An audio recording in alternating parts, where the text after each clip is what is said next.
Okay, അപ്പം നമ്മൾ അടുത്തതായിട്ട് നോക്കാൻ പോകുന്നത് ഇഫ് എൽസ് ഇഫ് എന്ന് പറയുന്ന കണ്ടീഷൻ സ്റ്റേറ്റ്മെൻ്റ് ആണ്.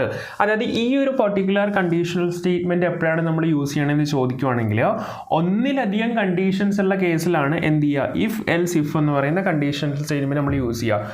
അതായത് നിങ്ങൾക്ക് ഈ ഒരു ചാർട്ട് കാണുമ്പോൾ അല്ലെങ്കിൽ ഈ ഒരു ഫ്ലോ ചാർട്ട് കാണുമ്പോൾ മനസ്സിലാവും. അതായത് ആദ്യം ഒരു കണ്ടീഷൻ ചെക്ക് ചെയ്യും, അത് ട്രൂ ആണെങ്കിൽ ഒരു സെറ്റ് ഓഫ് ഇൻസ്ട്രക്ഷൻ എക്സിക്യൂട്ട് ചെയ്യുന്നു. ഫോൾസ് ആണെങ്കിൽ എന്താ സംഭവിക്കുന്നത്, ഫോൾസ് ആണെങ്കിൽ ഒരു സെറ്റ് ഓഫ് ഇൻസ്ട്രക്ഷൻ അല്ല, ഫോൾസ് ആണെങ്കിൽ ആക്ച്വലി അടുത്ത കണ്ടീഷൻ ചെക്ക് ചെയ്യാണ് ചെയ്യുന്നത്. റൈറ്റ്, അടുത്ത കണ്ടീഷൻ ചെക്ക് ചെയ്തിട്ട് അത് ട്രൂ ആണെങ്കിൽ ഒരു സെറ്റ് ഓഫ് ഇൻസ്ട്രക്ഷൻ ചെക്ക് ചെയ്യുന്നു, അത് ഫോൾസ് ആണെങ്കിൽ ഒരു സെറ്റ് ഓഫ് ഇൻസ്ട്രക്ഷൻ ചെക്ക് ചെയ്യുന്നു. ഓക്കെ, ഇത് വേണമെങ്കിൽ നമുക്ക് എന്ത് ചെയ്യാം, ഇവിടെയും അതായത് ഇതിൻ്റെ ഫോൾസ് പാർട്ടിൽ നമുക്ക് വേണമെങ്കിൽ ഒരു കണ്ടീഷൻ കൊടുക്കാം. അങ്ങനെ മൾട്ടിപ്പിൾ കണ്ടീഷനുകൾ നമ്മൾ ചെക്ക് ചെയ്യാനാണ് എന്ത് ചെയ്യുക, ഈ ഒരു ഇഫ് എൽസ് ഇഫ് എന്ന് പറയുന്ന കണ്ടീഷണൽ സ്റ്റേറ്റ്മെൻറ്റ് നമ്മൾ യൂസ് ചെയ്യുക. റൈറ്റ്, അപ്പോൾ നിങ്ങൾക്കിവിടെ നോക്കുമ്പോൾ കാണാൻ പറ്റും. അതായത് അപ്പോൾ നമുക്കിവിടുത്തെ സിൻറ്റാക്സ് ഒക്കെ മനസ്സിലാവും, നിങ്ങൾക്കിവിടെ നോക്കുമ്പോൾ മനസ്സിലാവും. അതായത് ആദ്യം ഇഫ് പാർട്ട്, അതായത് ഇഫ് ഒരു കണ്ടീഷൻ ചെക്ക് ചെയ്യുന്നു, അത് ട്രൂ ആണെങ്കിൽ ഇതിലോട്ട് പോവുകയാണ് ചെയ്യുന്നത്, ഫോൾസ് ആണെങ്കിൽ എങ്ങോട്ടാണ് പോകുന്ന, എൽസ് പാർട്ടിലോട്ട് പോകും. അപ്പോൾ എൽസ് പാർട്ടിൽ നമ്മൾ എന്താ കൊടുത്തേക്കുന്നത്, അവിടെയും നമ്മളൊരു ഇഫ് കണ്ടീഷൻ ചെക്ക് ചെയ്യാൻ കൊടുത്തിട്ടുണ്ട്. അപ്പോൾ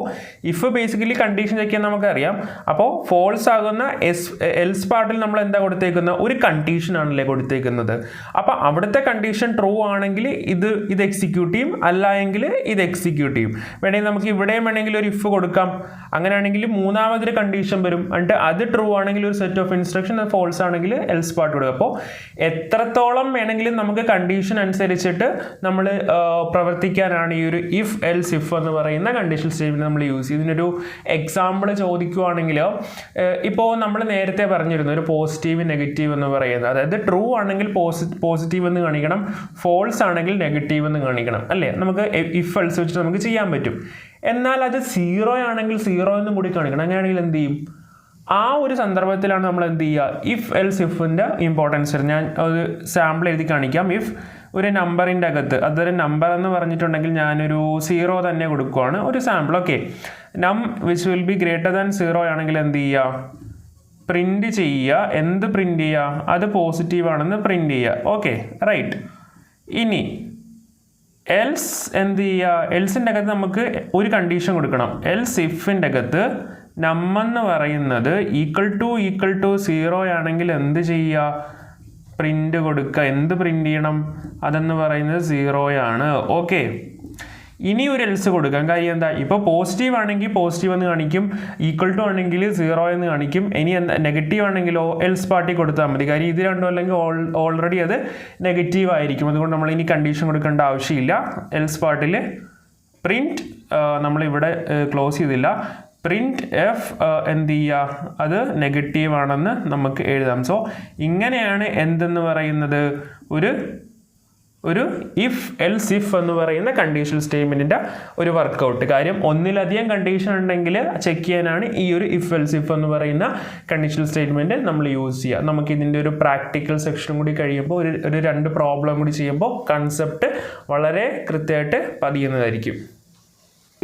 അപ്പോൾ നമ്മൾ അടുത്തതായിട്ട് ചെയ്ത് നോക്കുമ്പോൾ പ്രാക്ടിക്കൽ എന്ന് പറയുന്നത് ഇഫ് എൽസ് ഇഫിൻ്റെ ഒരു പ്രാക്ടിക്കലാണ്, അല്ലേ? അപ്പോൾ ഇഫ് എൽസ് ഇഫിൻ്റെ ഒരു പ്രാക്ടിക്കൽ എന്ന് പറയുമ്പോൾ ഒന്നിൽ കൂടുതൽ കണ്ടീഷൻസ് വരാൻ നേരത്ത് നമ്മൾ എന്ത് ചെയ്യും, നമ്മൾ ഇഫ് എൽസ് ഇഫ് യൂസ് ചെയ്യും. നമ്മൾ പറഞ്ഞായിരുന്നു ആ കാര്യം. അപ്പോൾ നമുക്ക് ക്വസ്റ്റ്യൻ ഒന്ന് വായിച്ച് നോക്കാം. Check whether a number positive or negative or 0. Print positive for positive digit and negative for negative digit and 0 for number equal to 0. Actually ഈ ഒരു ക്വസ്റ്റ്യൻസ് എല്ലാം കണക്റ്റഡ് ആണ്. നിങ്ങൾക്ക് കറക്റ്റായിട്ട് ആ ഒരു റിലേറ്റീവ് രീതിയിൽ ആ ഒരു കണ്ടീഷണൽ സ്റ്റേറ്റ്മെൻറ്റ് മനസ്സിലാകാനാണ് ഈ ഒരു സെയിം എക്സാമ്പിൾ തന്നെ പല ഫോമിൽ ഞാൻ ആക്ച്വലി എടുത്തേക്കുന്നത്. കാര്യം ഈ ഒരു കണക്ടിവിറ്റി അല്ലെങ്കിൽ ഈ ഒരു റിലേറ്റിവിറ്റി നിങ്ങൾക്ക് മനസ്സിലായിട്ടുണ്ടെങ്കിൽ നിങ്ങൾക്ക് ഏതൊരു പ്രോബ്ലം അല്ലെങ്കിൽ ഏതൊരു കണ്ടീഷണൽ സ്റ്റേറ്റ്മെൻറ്റ് ഉപയോഗിക്കേണ്ട പ്രോബ്ലം വളരെ സുഖമായിട്ട് ചെയ്യാനായിട്ട് സാധിക്കും. റൈറ്റ്, അപ്പോൾ അഡീഷണലി ഇവിടെ പറഞ്ഞേക്കുന്ന കാര്യം എന്ന് വെച്ചിട്ടുണ്ടെങ്കിൽ 0 എന്ന് പറയുന്ന വാല്യൂവിനോട് ഈക്വൽ ആണെങ്കിൽ 0 പ്രിൻറ്റ് ചെയ്യിക്കണം.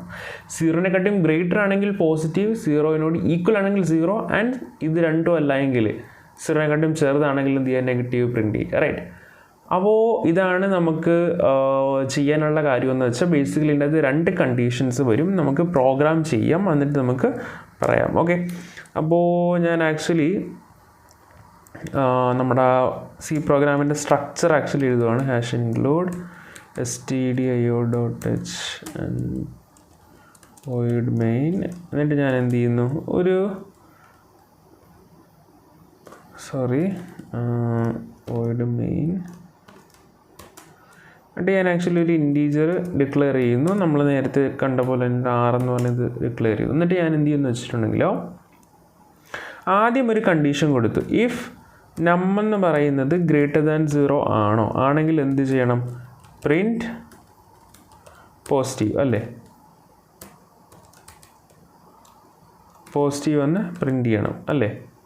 അതുപോലെ തന്നെ ഇനി എന്ത് ചെയ്യണം, ഇനി എൽസ് പാർട്ടിൽ നെഗറ്റീവ് മാത്രം ഇട്ടിട്ട് കാര്യമില്ല, ഇനി ഒരു കണ്ടീഷൻ കൂടി ചെക്ക് ചെയ്യണം. ആ നമ്പർ 0 ഈക്വൽ ആണോ.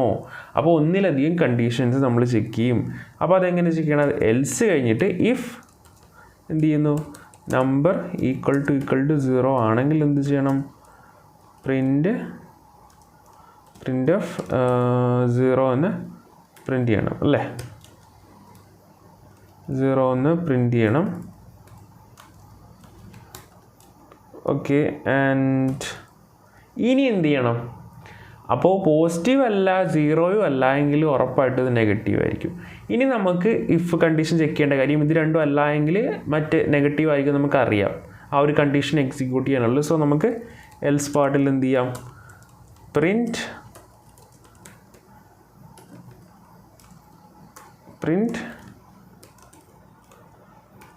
നെഗറ്റീവ്. ഓക്കെ, അപ്പോൾ ആദ്യം നമ്മൾ എന്ത് കണ്ടീഷൻ ചെക്ക് ചെയ്ത്, 0 വലുതാണോ എന്നുള്ള കണ്ടീഷൻ ചെക്ക് ചെയ്തു. രണ്ടാമത്തെ പ്രാവശ്യം എന്താ ചെയ്തത്, 0 ഈക്വൽ ആണോ എന്നുള്ള കണ്ടീഷൻ ചെക്ക് ചെയ്തു. അപ്പോൾ 0 ഈക്വലും അല്ല 0 വലുതും അല്ല, ഈ രണ്ട് കണ്ടീഷനും ഫോൾസ് ആയ സ്ഥിതിക്ക് നമുക്ക് മൂന്നാമതേ നമുക്ക് എന്ത് ചെയ്യാം, എൽസ് പാർട്ടിൽ നമുക്ക് നെഗറ്റീവ് എഴുതാം. അവിടെ നമ്മൾ കണ്ടീഷൻ ചെക്ക് ചെയ്യേണ്ട ആവശ്യമില്ല. കാര്യം ഇത് രണ്ടും ഈക്വൽ അല്ല, അല്ലെങ്കിൽ ഇത് രണ്ടും ഫോൾസ് ആണെങ്കിൽ ഓട്ടോമാറ്റിക്കലി മൂന്നാമത്തെ കണ്ടീഷൻ എന്ന് പറയുന്നത് ഒരു നെഗറ്റീവ് ആയിരിക്കും. അതായത് സംഖ്യ എന്ന് പറയുന്നത് 0 ചെറുതായിരിക്കുന്ന ഒരു അവസ്ഥയായിരിക്കും. അതുകൊണ്ട് തന്നെ നമുക്ക് അഡീഷണലി കണ്ടീഷൻസ് എഴുതാതെ തന്നെ നമുക്ക് എൽസ് പാർട്ടിൽ നെഗറ്റീവ് എന്ന് എഴുതാൻ സാധിക്കും. അതുകൊണ്ടാണ് ഞാനിവിടെ ഫസ്റ്റ് ഒരു കണ്ടീഷൻ ചെക്ക് ചെയ്ത്, സെക്കൻഡ് കണ്ടീഷൻ ചെക്ക് ചെയ്ത്, മൂന്നാമത് എൽസ് പാർട്ടിൽ എഴുതിയത്. റൈറ്റ്. അപ്പോൾ ഇവിടെ എന്താണ്, മൾട്ടിപ്പിൾ കണ്ടീഷൻസ് നമ്മൾ ആക്ച്വലി യൂസ് ചെയ്യേണ്ടി വന്നു. അപ്പോൾ ഇതാണ് എന്തെന്ന് പറയുന്നത്, ഒരു ഇഫ് എൽസ് ഇഫ് സ്റ്റേറ്റ്മെൻറ്റ് എന്ന് പറയുന്നത്. അപ്പോൾ നമുക്ക് റൺ ചെയ്ത് നോക്കാം. ഓക്കെ, പോസിറ്റീവ് കിട്ടി. നമുക്കൊരു കാര്യം ചെയ്യാം, ഇനി അത് നെഗറ്റീവ് ആക്കി നോക്കാം. അപ്പോൾ എന്ത് പ്രിൻറ്റ് ചെയ്യാൻ നമുക്ക് നോക്കാം. നെഗറ്റീവ് നമുക്ക് കിട്ടി.